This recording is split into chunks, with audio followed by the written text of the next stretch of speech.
Berio, Church Training Solution. Halo. Akhirnya kita bikin video. Di video kali ini kita mau cerita soal kehidupan kita dalam berumah tangga. Oke, mulai dari Albert. Loh. Cerita apa? Berikan aku pertanyaan. Oke, aku akan memberikan kamu pertanyaan. Pertanyaan pertama, apa sih yang bikin kamu suka sama aku? Yang membuat aku suka sama Tia, soalnya cantik, baik hati, manis, tidak sombong, rajin menabung.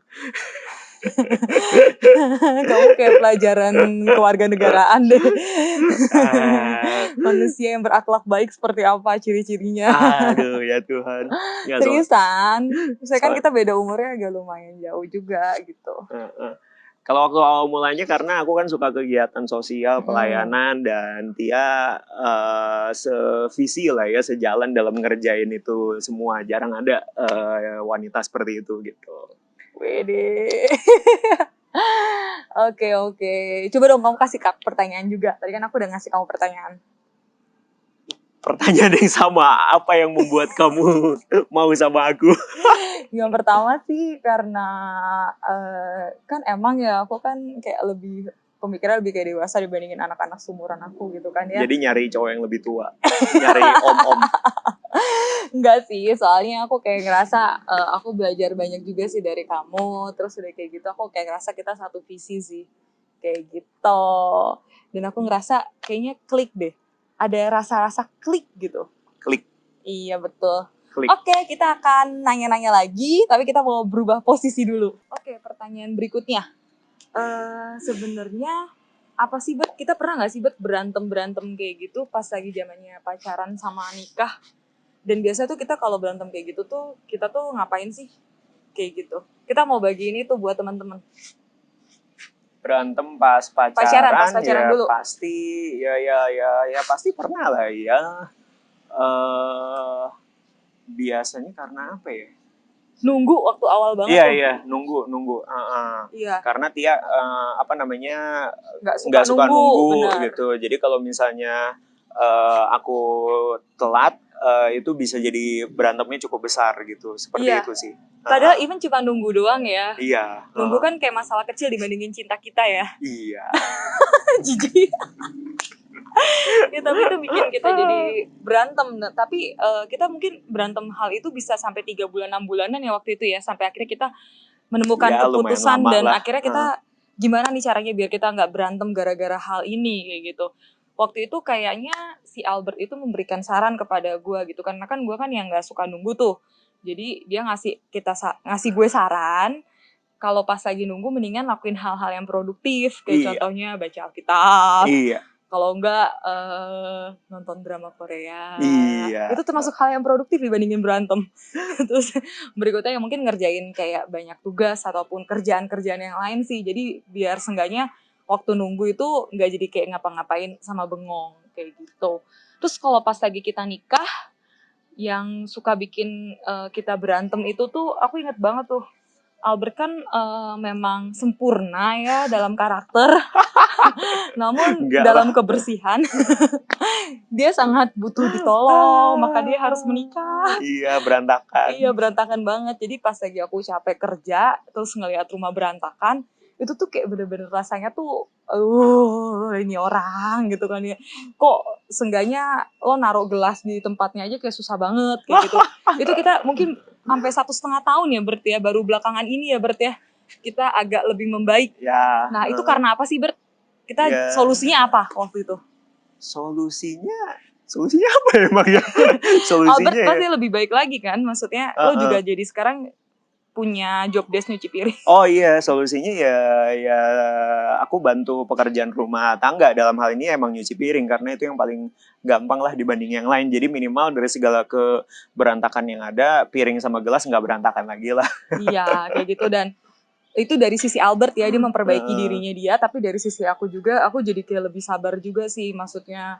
Jadi ketika memang pengen marah, tapi ya nggak teriak-teriak gitu, maksudnya kayak nggak sebel-sebel ataupun pakai nada yang tinggi, karena Itu bisa memicu kita berantem sih.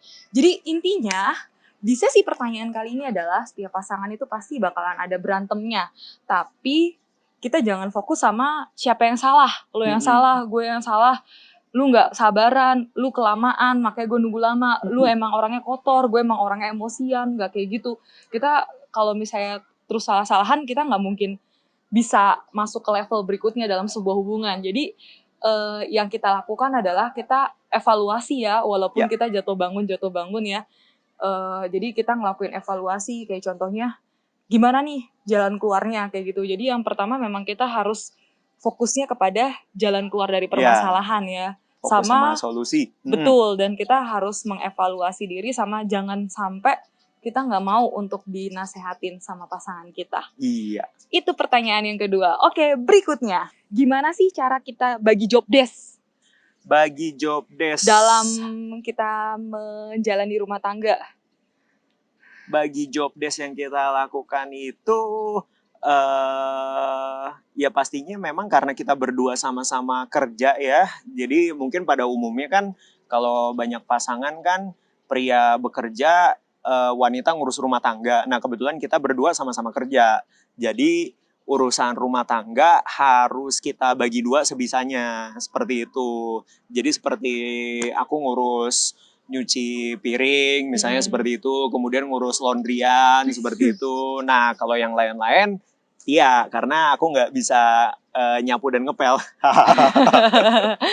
Ya tapi si Albert ini kok kita udah beli pelan yang gampang kok, dia jadi lagi belajar buat ngepel juga. Itu kalau bagi job desk secara ini ya, kegiatan rumah tangga ya. Cuma kalau bagi job desk secara hal yang sifatnya kayak penting gitu kan ya. Biasanya tuh aku ngasih saran ke Albert ya, berarti aku berusaha untuk kayak gitu sih. Karena aku kan emang orangnya agak lumayan dominan ya.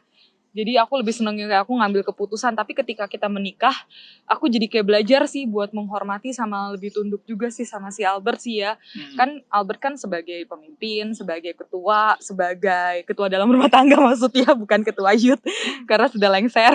Terus Albert juga sebagai kepala rumah tangga. Jadi ya akhirnya aku juga jadi belajar sih, aku yang dominan ini gitu, yang suka ngambil keputusan, yang pengennya cepet, jadi kayak belajar buat menyerahkan keputusan ke Albert, walaupun itu prosesnya agak lumayan lama ya Bert ya, sampai sekarang pun juga masih belajar sih sama masih diingetin Albert, kayak gitu buat hal-hal yang sifatnya penting gitu kan ya, aku berusaha buat nyerahin ke Albert dan aku memberikan beberapa masukan-masukan sih, biasa sih gitu, cuma kalau buat masalah keuangan, karena mungkin aku kerja di bidang finance, di bidang investasi kayak gitu kan ya. Jadi keuangan sih Albert biasanya nyerahin semuanya ke aku sih. Jadi seluruh penghasilannya dia itu aku olah.